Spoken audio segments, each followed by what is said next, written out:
What's up, guys? I'm back with another video. This time I was actually able to make one a week later. Hopefully it's up a week after the one I posted last. A lot of you guys liked it and I appreciate that. Shout out to all of you. But for real, I'm gonna tell you guys in this video how to get away with street racing. I'm just kidding.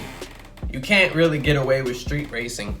But I'm gonna tell you guys how I got pulled over for street racing like about a while ago, and they took my license and they were about to tow my car.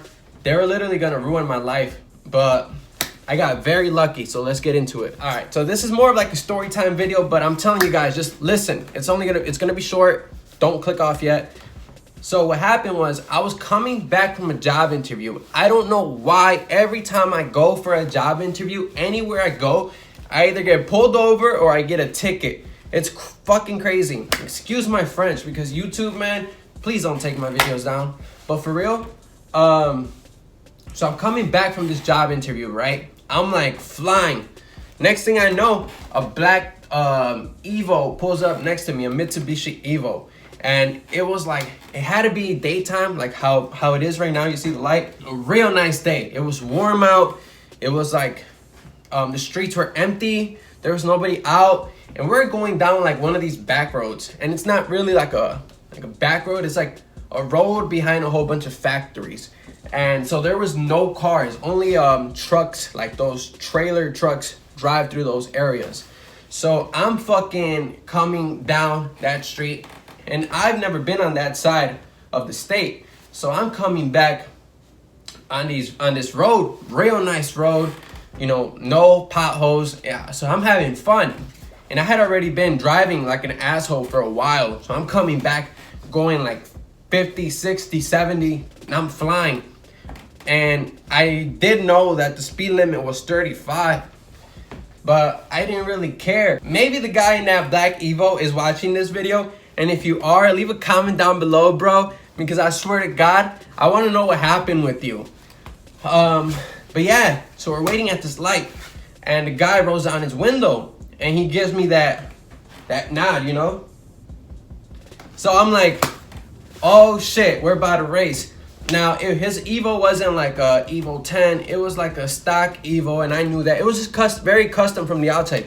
Completely tinted windows, with a diffuser, with the lip in the front. So I knew he was into cars, so I knew this guy was down to race. We both take off, and we're flying, and he starts getting a little bit ahead of me, and I'm like at his passenger door, you know, like right there. So he's going, and next thing I know, I see like a white car, and I'm good at spotting cops because everybody here in Chicago, like, we're like radars. We literally know a cop before a cop knows us, you know, so we could spot these cops out quick.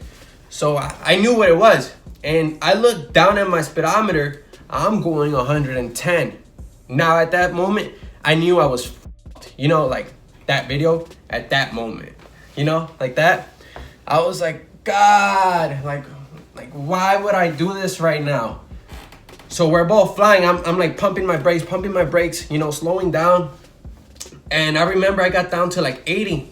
And by the time I'm going like 80, 70 miles, this guy was still going 100 miles, f***ing going. So I'm like, damn, like he's crazy, you know? So I'm thinking like the cops are gonna go after him. Now, I didn't know that the cop radioed in what was going on. And at the time, this happened like two years ago, man.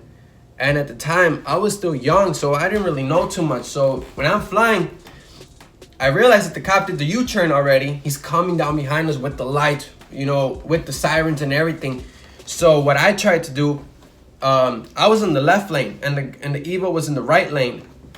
There was only 2 lanes, and the cop was in the right lane. So I'm thinking that cop is gonna fly after that Evo, because that Evo's going 100 miles an hour still. So I'm like, all right, I might get away. So I make my left, so like to try to get away, when I slowed down, I made a left turn so that the cop could keep going straight. Well, that damn cop, instead of going straight, he goes a little straight. He realized what I did. He does a U-turn, and now keep in mind, I rolled my windows down. So I'm like making this left turn. I can hear his brakes just like, you know, just trying to stop as hard as possible. And I'm like, damn, he's coming after me. So I was gonna jump into an alley. And I know this sounds crazy, but the case has already been thrown and the case is over with. So nothing can happen at this point. And I already spoke to my sister, and she's a lawyer, so I can speak about this. So I make this left-hand turn, and the cop comes after me, and he pulls me over. Because at that point, I was like, man, he's gonna like, I should just stop already. Because if not, you know, who knows what's gonna happen next. So I stop. The cop gets out of his car, puts his hand on his gun, starts walking up to my car, and I'm looking at him through the mirror. And at that moment, like, I'm scared. My heart is pumping. He has those asshole glasses, those black ones that go around like Eric Cartman when he's a cop. And he's walking up to me, and he's like, you know why I'm pulling you over? And he's screaming at me. And I'm like, I'm guessing for speeding, and because I took that left-hand turn real quick. And he's like, no, for street racing. You think I didn't see? And I'm like, sir, I don't know what you're talking about. You know, I'm playing stupid. He's like, you and that black car were racing. He's like, I saw you guys from all the way above driving down a whole mile like that. And I was like, you know, sir, I don't know what you're talking about. The car was in front of me. I was just driving. And I'm not from around here. I'm from Chicago. So I thought the speed limit was 60. I was going 65. You're not in Chicago, kid. This is... He screams at my face. And he's like, give me your license and registration. He's like, is this your car? And I'm like, yes, sir, this is my car. Yeah, okay, we'll see about that. Like, he thought I stole the car or something. So I was like, man, dude, this is getting crazy. So he goes to the back of his car. And before he goes to the back of his car, he tells me to step out of my car and wait in the back. So I'm like standing like this behind my car, you know, watching him. And he's like putting in the information in his computer. So he tells me when he gets out of his car again, and I'm standing there, and he's still holding his hand on his gun. And he also has my paperwork in his hand. He's like, you know who I am? I'm the captain of the department. He's like, you're putting my town and my people, like he made it a whole thing. You're putting my people at risk. You're putting everybody on the road at risk. You're putting your life on the line. He's like, is this what you do? And I told him, like, sir, the only reason why, like I told you, you know, the speed limit is 60 in Chicago to me, and I'm going 65. And the only reason why I'm only going 5 over the speed limit, to me, in my mind, is because I'm trying to get home, because my brother that I have not seen for 5 years is going back to Texas. I'm like, and I just wanted to make it to the house before he took off. And he was like, that's not a good reason to jeopardize everybody's lives and your own. He's like, well, this is what we're gonna do. He's like, I could take you to jail. I could take your car. He's like, but I'm not gonna do that. He's like, because I'm gonna wait, and you're coming to court in 2 weeks, and we'll see what we do then. He's like, because I have too much shit to do right now.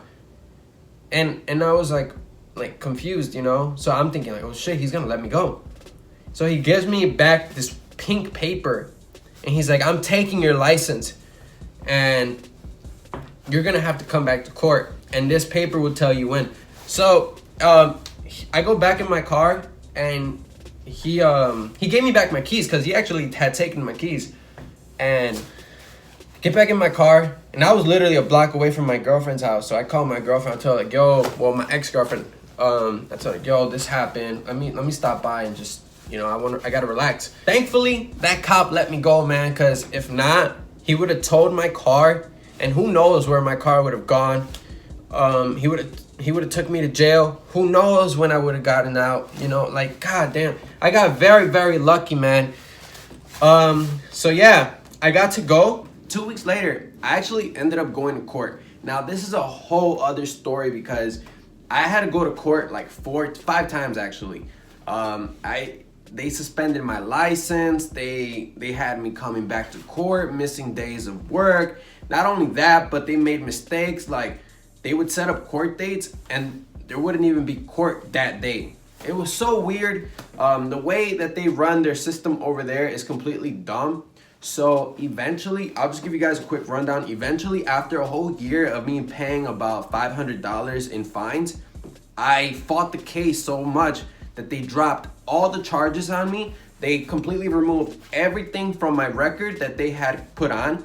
And not only that, but they paid me back all my money and they reinstated my license. So at the end of the day, everything turned out good. But for me to get to that point from when they caught me to like a year later when I got my stuff back, I was driving basically without a license. Well, I wasn't driving without a license. I still had that pink slip, but you know what I mean. Other than that, if you guys are out there driving reckless, you know, have fun, do what you want, but be careful, stay safe, make sure you're doing it where you know like you're gonna be okay. So I'll catch you guys in the next video and be safe.